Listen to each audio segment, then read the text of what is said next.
페이지 229페이지 보시면 공개공지 등 확보가 나와 있죠. 이 파트에서도 자주 나옵니다. 거기 먼저 공개공지는 우리 일반 시민에게 개방해 놓고 있는 건축물에 없는 빈터를 공개공지라 하는데요. 이 공개공지는 확보 대상에서 우리 시민은 휴식공으로 제공을 하고 있습니다. 확보 대상 건축물하고 확보 대상 지역 그리고 확보 면적 확보 제공한 건축지역에 제공하고 있는 인센티브 이런 것들을 한번 체크해 보겠습니다. 먼저 키포인트는 확보 대상지역이에요. 확보 대상지역을 모르면 꽝입니다. 이 공개공지를 확보해서 내놓을 대상지역은 약자로 암기하셔야 돼요. 써놨죠? 일주준주 준공 모든 상업지역이라고. 그걸 암기하지 못하면 나머지는 하나만 합니다. 거기서 결정나니까. 공개공지 공개공간 약자로 공개공지라고 하는데, 자 먼저 확보 대상 건축물, 그 다음에 확보 대상 지역, 그 다음에 확보 대상 지역에서 확보해야 할 면적, 확보 면적. 먼저 이것부터 꼭 암기라고 그랬죠. 어느 지역에서 이 확보 대상 건축물을 건축할 때는 공개공지를 설치 내라든가, 이 약자로 뭐라고요? 일주, 준주, 준공, 모든 상업적. 상업적 네 가지를 말하죠. 중일구분. 이거 지자체장이 여기도 내놔야 된다라고 전공하면 내놓는데 그까지 읽어보시고 여러분은 이것만 딱 암기하세요. 자, 그 다음에 확보 대상 건축물은 그냥 편하게 읽어보시면 돼요. 자, 확보 대상 건축물은 바닥 면적 할게. 바닥 면적 할게.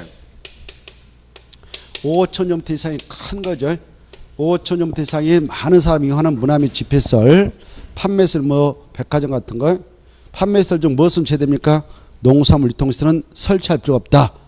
그거 받으시고, 그 다음에 숙박시설, 큰 호텔이겠죠. 업무시설, 큰 빌딩, 종료시설, 그리고 유락설은 절대 아니다. 이 정도를 보시고. 숙박시설은 해당합니다. 큰 호텔 앞에 가면 있잖아요. 공개공지가. 자, 그래 그거 받으시고, 그 다음에 밑으로 가셔서 확보 면적. 확보 면적은 대지 면적에 얼마를 내놔야 되냐? 10% 이내. 대지 면적의 10% 이내입니다. 조례를 정한 만큼은 내면 되죠. 그리고 확보해서 내놓을 때는 이렇게 대지 안에 바로 이렇게 건물 짓고요. 여기에다 일반 시민이 휴식할 수 있도록 공개를 내놓는데, 확보 면적은 전체 대지 면적의 10% 이내 내놓는데, 내놓을 때 일반 시민이 와서 편하게 쉴 수 있도록 하는 시설 내놔야 되죠. 파고라 같은 거 등납지 만들어서 내놓고 기너자, 아니면 적용해서 내놔두고 등등등 이렇게 해서 내놓으면 됩니다. 이렇게 내놨던 그 건축주에게는 바로 이 공간을 연중 며칠의 범위에서 문화행사 같은 걸 하도록 허용하느냐? 60일. 다만 일반 시민이 쉬는데 지장 주지 않도록 해야 합니다. 5번 중요하죠. 이렇게 공개를 설치해 제공한 건축주에는 이 건물을 질 때 더 높게 지도록 용적률하고 건축물로 높이지 않은 이것을 얼마까지 완화 적용해 줄 수 있느냐요? 1.2배까지 완화 적용을 해 줄 수 있다. 이거 받으시고 넘어가세요. 230페이지 적용이 있죠. 적용은 자연 친화적인 도시공간을 조성해 놔도록 하기 위해서 대지 안에 적용물을 두고 있습니다. 230페이지 찾나요? 야, 적용. 대지 안에 적용.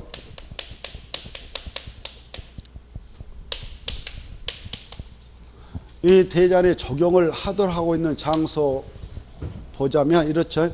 이게 전국토예요. 전국토는 도시역도 있고 도시역이 아닌 지역으로서 비도시역인 관리지역도 있고 농림지역도 있고 자연 보존도 있죠. 도시역은 다시 몇 가로 세분된다고 그랬어요. 주거지역, 상업지역, 공업지역, 녹지역 세분된다고 그랬죠. 이렇게. 그래 이 적용은 대지안에 건물 지는 경우 적용을 하도록 돼 있는데 그때 대지 면적이 200제곱미터 이상이다. 이 대지가 이렇게 200제곱미터 이상이면 건물 질 때에 이 대지 안에다 대지 면적이 약 10% 정도, 대지가 200이다 그러면 이것은 10% 20제곱미터 되겠네. 이렇게 적용을 하도록 하고 있는 것이 원칙이에요. 그래서 상막항을 방지하고 도시민에게 자연 친화적인 공간이 조성되도록 하자 해서 이 적용을 하도록 하고 있는데요. 이 적용이라고 하는 것은 주로 어디에서 강하게 적용하고자 이걸 두고 있느냐, 여기 봐봐요. 바로 주거적하고 상업적에서 이걸 강하게 적용하고자 이게 두고 있다. 그래, 이 대지 면적이 설령 200제곱미터 이상인 곳에다가 건축물을 건축하더라도 적용을 할 필요가 없는 장소에 있다. 어디냐? 여기 대지 면적 200제곱미터 잡고 건물 짓는데 녹지에다가 여기다 적용해라. 나무 풀 심어라. 그러면 어때요? 녹지 어때요? 대모만 열고 가면 풀밭이죠. 풀이 치여서 못 살겠다 호생이죠. 이 진양만이 어디 잠깐 바람 쐬러 한 달 동안 갔다 와버리면 마당까지 풀밭 돼버리죠. 여름에 장맛비가 오면 풀씨가 날아와서. 이렇기 때문에 녹적하고 비도식도 마찬가지. 여기도 똑같아요. 그래서 여기는 적용을 해야 할 대상, 의무 대상은 아니다. 이거 아셔야 돼요. 여기 이 말라면 적용할 필요 없다. 의무상 아니다. 이걸 딱 기억하셔야 돼요. 이해돼요? 그래, 대지 면적이 설정 200제곱미터 이상에도 적용을 할 필요가 없는 지역이 있다. 대상이 있다. 이거 밑에가 중요해요. 1번부터 10번까지가 그거예요. 그래, 그것은 적용할 필요가 없는 거예요. 그게 중요하단 말이에요. 그래, 바로 또 봐보세요. 그 지역이 어느 지역이든 일단 이게 나오면 절대 적용할 필요 없어요. 그리고 이 공업용 공장 칠 수 있는 땅인데 공장 지기 위해서 대지면 200제곱미터 이상이다. 그때 여기다도 적용해라. 그러면 공산품이 막 쏟아 나오는데 적차기도 바빠 죽겠어. 나무시만 의미 없어. 그래서 공장도 할 필요 없다. 공장 세 가지 나오는데 수치 몰라도 돼. 그냥 공장 할 필요 없다. 이렇게 하는 거 찾으면 의무상 아니다. 그 다음에 소 키우는 축사 들어설 대지 적용할 필요 없다. 그 다음에 바다 매립에서 아직 소금기가 빠지지 않았다. 이게 이염분이 함유된 대지라는데 이염분이 함유된 대지도 할 필요 없어요. 왜? 돈 들여서 나무 사다가 심어봐야 나무 다 죽어버리죠. 소금물하고 나무 뿌리는 상극이라고 했잖아요. 그래, 여러분이 나무를 죽이고 싶다 그러면 뭘 몽땅 타서 주면 돼요? 소금물. 그렇죠? 소금물을 몽땅 타서 주면 가볍게 알게모로 신압으로 죽어요. 그래서 상가 앞에 간판을 가린다는 이유를 가지고 상점주들이 바로 앞에 있는 가로수를 죽이게 되는 경우도 없지 않아 있어요. 나쁜 마음 갖고 죽인 사람 있는데 소금물을 여름에 가뭄이 들 때 계속 타서 저녁마다 주면 한 2가마 먹이면 바로 죽어버릴 겁니다. 옆에 사람들은 속도 모르고 말이죠. 와, 저 사람 가뭄이 들어가지고 나무에다 물도 주고 참 착한 일 한다. 근데 여름 지나고 가을 들어서서 보니까 단풍 들 때 좋게 빨갛게 타 죽어버리네. 그때 아마 소금물을 몽땅 줬기 때문에 그랬을 거예요. 그러면서 이제 시에다 신 거예요. 나무 죽었습니다. 베세요. 뱀이 이제 겨울오고 좋잖아요. 간판 호원하게 보니까 좋죠. 오, 이제 장사 잘 되겠다. 장사 잘 되겠습니까? 마음씨가 그런데 하겠어? 그동안 왜 안 됐겠어? 간판이 나무여서 가려져가지고 안 됐다 이렇게 속으로 생각했을 거란 말이에요. 문제는 자기한테 있었는데, 문제는 손님이 그동안 안 왔던 이유는 자기한테 문제가 있었는데 남한테 핑계를 돌렸던 거예요. 나무 와서 시에서 와서 베어버렸어. 새나무 간판 후원하게 보였네요. 사람 오겠습니까? 안 오죠. 그 집은 망하게 돼 있죠. 그런 사람이 대한민국에 아마 많습니다. 잡힌 사람도 있어요. 근데 이 공무원들이 잘 모른단 말이에요. 왜 죽은지 생각을 안 해. 배라고 와서 배고 가버려요. 생각을 해야 된대. 그래, 그 나름대로 생각 있는 공무원들 조사를 들어가요. 경찰다 신고 딱 해놓고 고발해놓고 몰래카메라 딱 설치해서 잡은 사람도 있어요. 그래서 이건에서 처벌한 사람도 있습니다. 자, 아무튼 그래, 거기에 이염분이 함유된 대지에 따른 적용할 필요 없다. 축사, 가사건축물 이렇게 받으십시오. 자, 나머지 통과하고 오르치도 모셔요. 오르치도 모시면 그 방하주가 나오죠. 찾나요? 자, 속도 있게 가겠어. 너무 쉬운 것들은 빨리빨리 체크하고요. 눈으로만 찍고 합시다. 이 화재 유무 예방을 위해서 지정한 땅이 방화주인데 방화주가 안에 들어가서 여러분들 건축물 건축할 때는 건축물의 외벽과 주요 구조는 내화 구조로 해야 돼.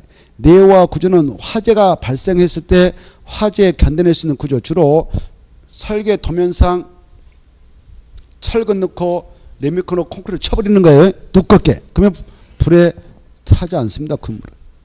그렇게 한 것을 내화 구조라고 그래요. 그리고 2번 방화주가 공작물로서 간판, 강고판 달 때는 또 3m생 공작물을 만들 때 주요부는 뭔 재료로 만들어라? 불연재료. 짝지만 하면 돼요. 불연재료. 불연재료는 불에 타지 않는 선간 재료입니다. 그 다음에 밑에 2번 피해 안전구역 설치. 가로 1번과 2번을 묶어서 비교. 가로 1번과 2번. 이 피해 안전구역이라는 것은 어떤 화재가 발생할 때 긴급하게 그리 도망가 숨더라도 문제가 되지 않는 장소, 안전성을 확보할 수 있는 장소. 말 그대로. 그걸 피해 안전구역이라는데 이 층수가 높은 곳은 2층에서 무슨 일이 발생했을 때 태어나려면 한창 시간 걸리잖아요. 밑에까지 도망 나오려면 그 순간 불타버리잖아요. 그렇죠. 그래서 우리 보선 야, 이 건물이 초고층 건축물이다. 초고층 건축물이 몇 층인가요? 50층 이상이거나 높이 200m 이상이라고 그랬죠.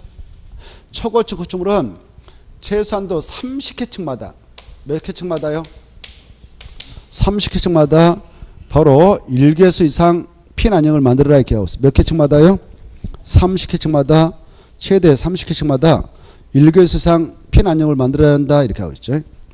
그 다음에 준초고층은요. 준초고층은 몇 층 이상 몇 층이라고 그래서 아까 30층 이상 49층까지를 준초고층을 하죠. 그러면 이 건물이요 40층짜리라 합시다. 40층짜리면 이건 준초고층 건축물이죠. 이 준초고층 건축물은 그 건축물 전체 층수 2분의 1에 해당하는 층. 그럼 20층이란 말이에요. 그 위아래 5개 층 이내에다가 이 안에다가 1개소상 피해 안전구역을 설치하고 돼 있다 이렇게 하십시오. 그걸 받으시고 그 다음에 3번 옥상 광장에 올라갔다 우리가 또 건물 외벽에 좀 노출시켜서 우리가 바람 쐬도록 되어 있는 노대가 있다. 노대 주변에는 바로 사람이 나가서 떨어지지 않도록 난간의 설치모가 있어요. 근데 난간 높이가 얼마로 만들어져야 되냐? 1.2m. 그 다음에 3번 층수가 11층 이상인 건축물 이거 꼭 알았어요. 11층 이상인 건축물로서 11층 이상의 층 바닥면적 크기가 1만 제곱미터 이상인 건축물은 옥상에 바로 평지무용 헬리포터 경사지붕 아래면 바로 대표관을 만들도록 해서 바로 인명 구조가 가능하도록 하고 있는데 이것도 잘 받으세요. 이해를 하고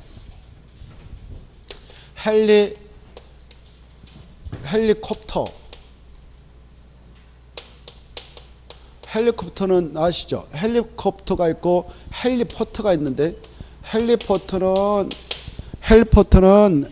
헬리콥터 이착륙장, 정거장 알죠? 자, 그래 이 헬리포터를 보면 헬리콥터가 이렇게 생겼죠. 슉 요거 뚜루룩 이렇게 날아다니잖아요. 이게 헬리콥터란 말이에요.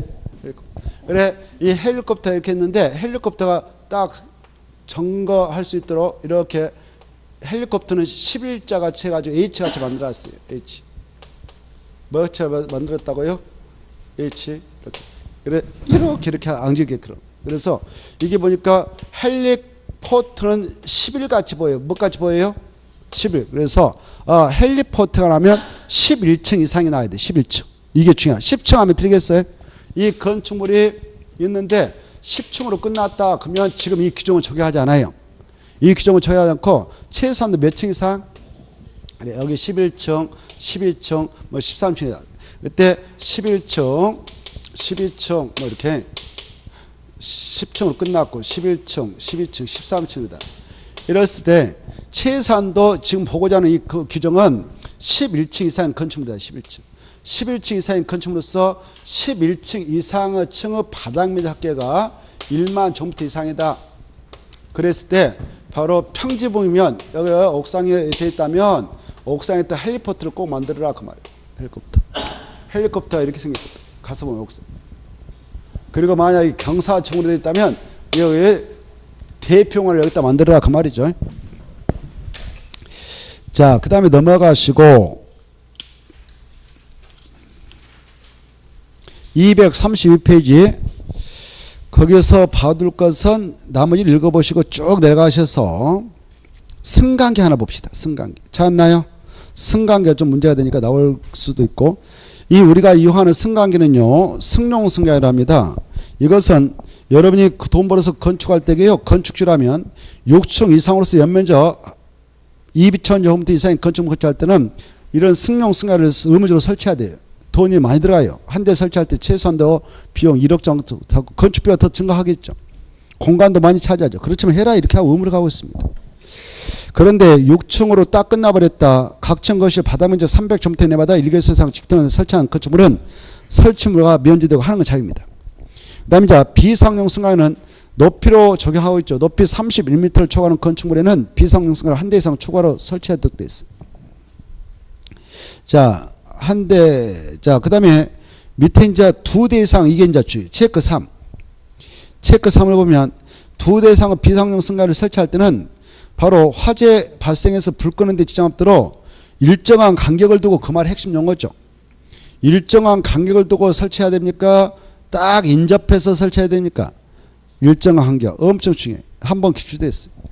자, 넘어가시고 일정한 간격을 두고 그 말의 반대말은 뭐냐면 인접하여, 그 말에 붙여서, 그 말에 붙여서 설치하면 의미 없죠. 한쪽에서 지금 불나가지고 타고 있는데 옆으로 피신한다, 닿죠. 그래서 일정한 간격도 설치를 하도록 되어 있다.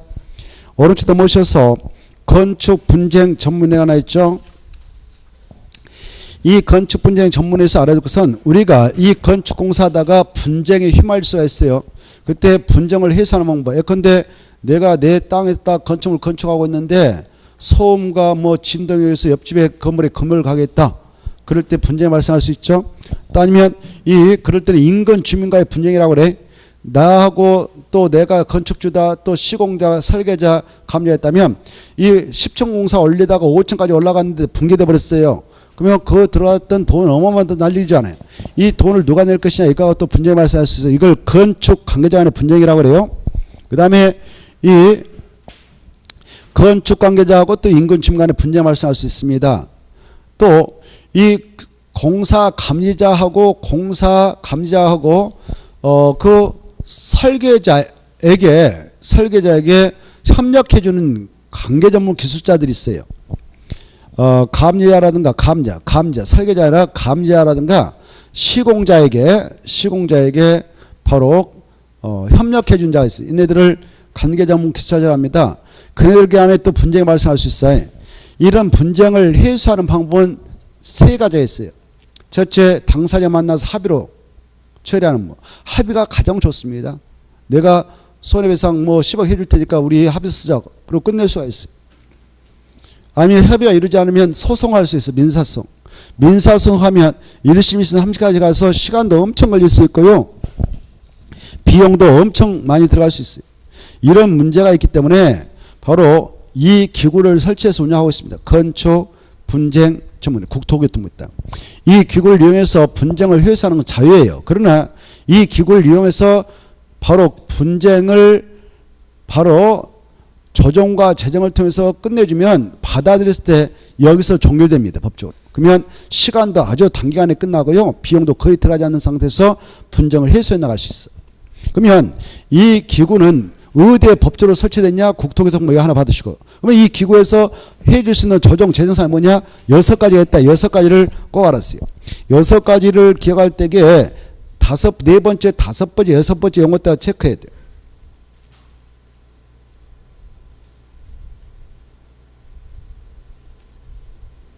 건축관계자, 인건재민, 관계전문기술자. 그러나 별표가 없어요. 건축허가권자와 건축허가 신청자의 분쟁은 여기서 처리해 준 거 아닙니다.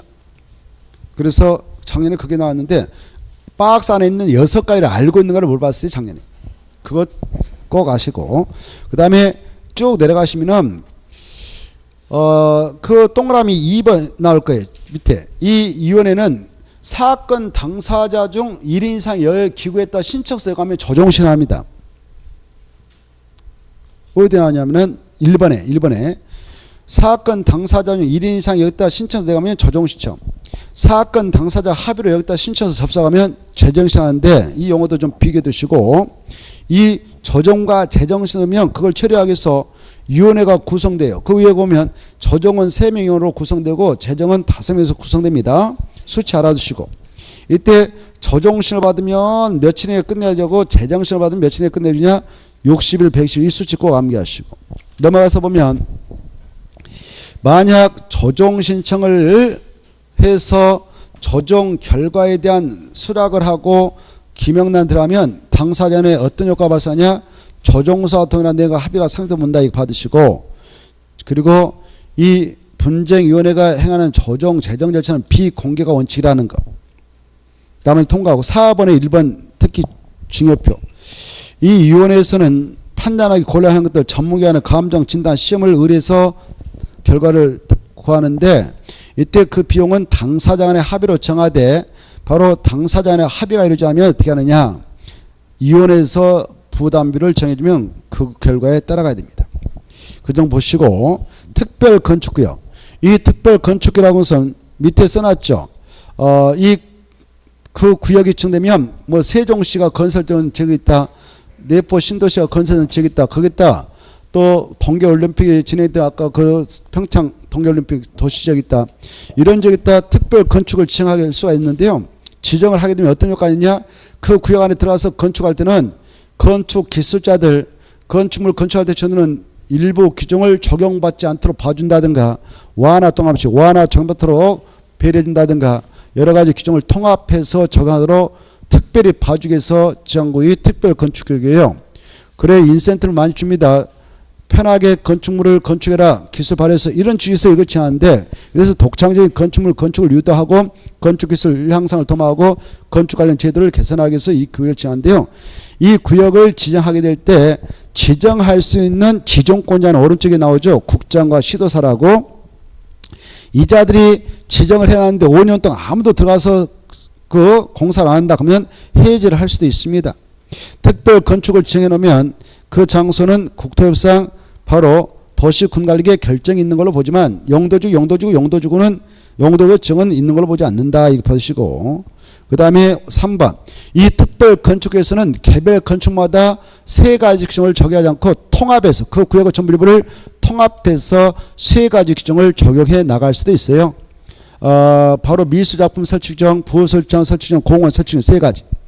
그리고 4번 이 특별 건축구역을 지정할 수 있는 장소는 현재 어마어마하게 건설을 할 수 있는 지역들 개발할 수 있는 지역 박스 안에 그것이 다 그거고요.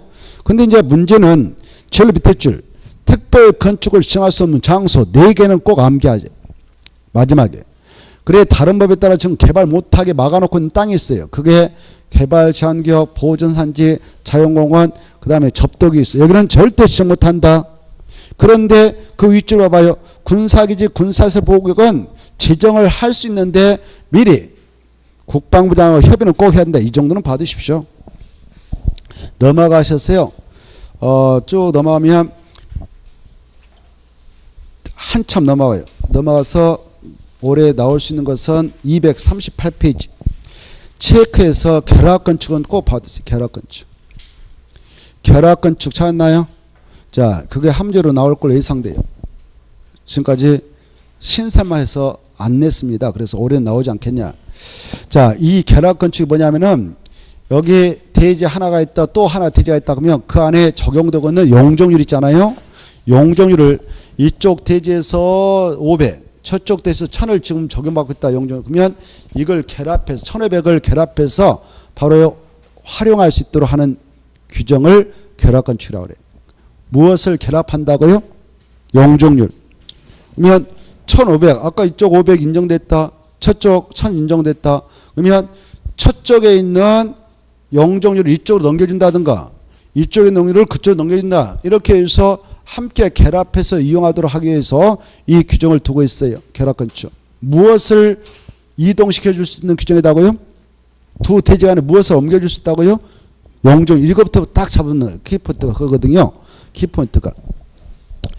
용적률. 그래 근데 이 대지하고 이 대지에서 옮겨주고 옮겨받을 때요 무조건 가는 게 아니고 나름대로 수익성이 높은 지역에서만 인정해요. 수익성.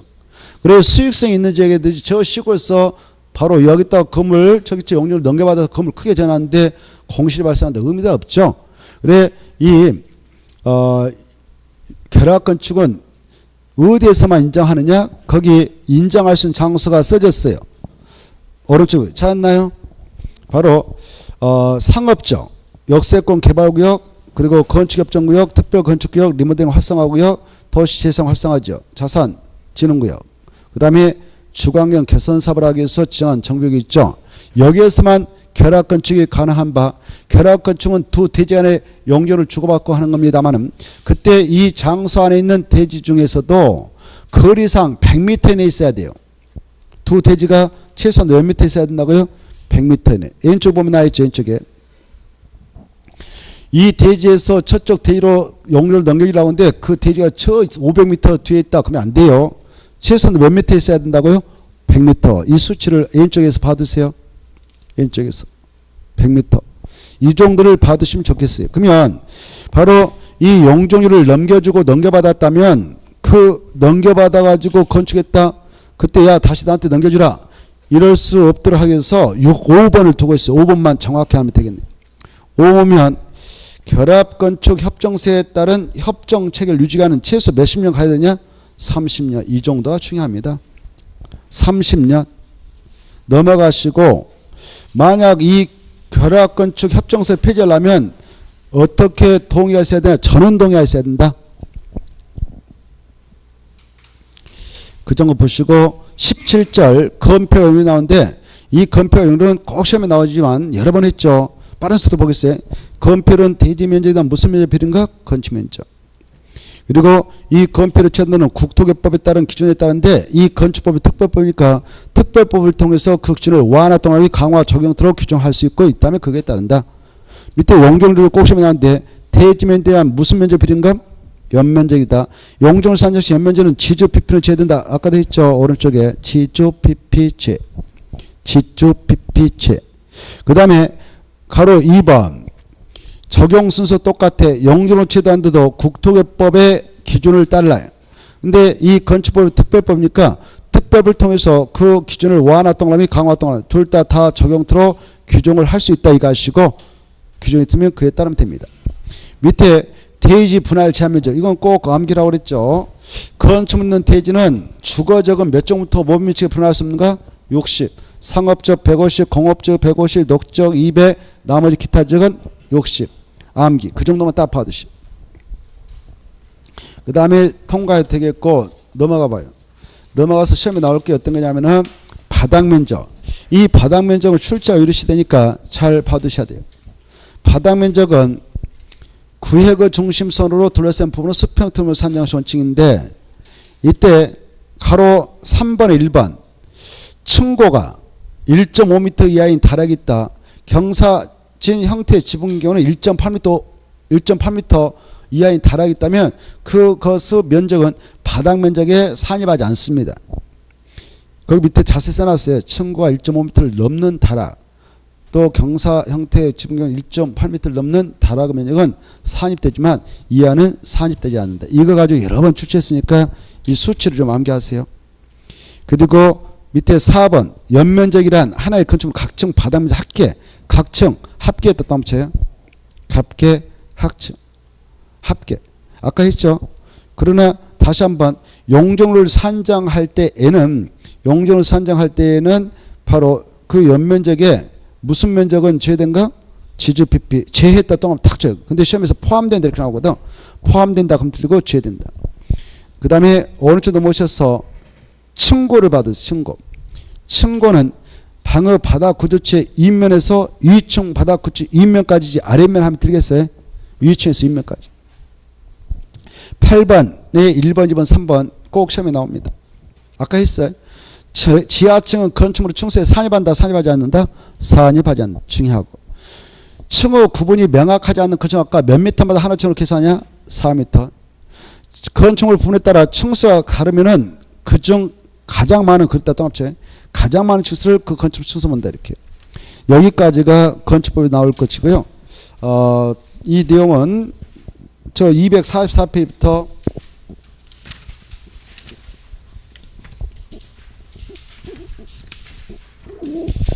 260페이지까지는 안 보셔도 되겠습니다. 알겠죠? 시험 끝나고 참고로 보는 건 자유지만 안 봐도 돼요.